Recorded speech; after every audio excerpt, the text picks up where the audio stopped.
La fortune des Rougon est le premier roman de la série des Rougon-Macquart d'Émile Zola.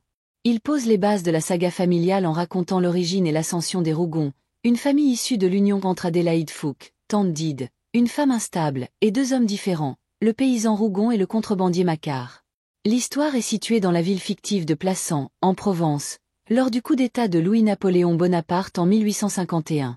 Le roman se divise en deux intrigues principales, l'une politique, l'autre familiale. La trame politique est centrée sur le coup d'État du 2 décembre 1851. Les Rougon, une famille de petits bourgeois ambitieux, voient dans ce bouleversement politique une opportunité de grimper l'échelle sociale. Pierre Rougon, le fils d'Adélaïde et du paysan Rougon, et sa femme Félicité exploitent les événements pour s'emparer du pouvoir à Plassans.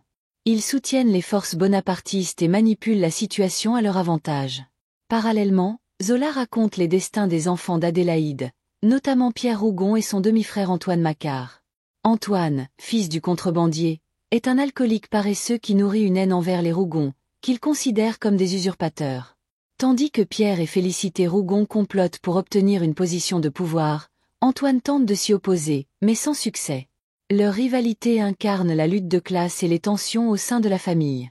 À la fin du roman, les Rougon parviennent à leur fin.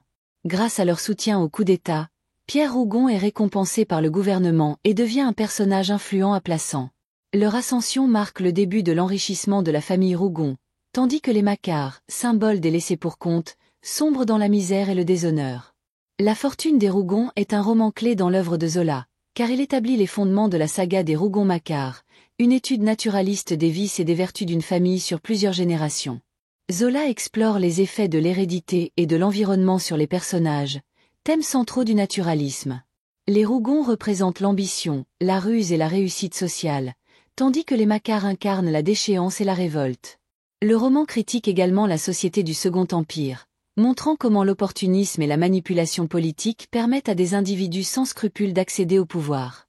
À travers les Rougon, Zola dépeint la bourgeoisie provinciale prête à tout pour s'enrichir, au détriment des classes populaires représentées par les Macquart. La fortune des Rougon est donc à la fois une fresque familiale et une critique sociale, annonçant les thèmes que Zola développera dans les autres romans de la série.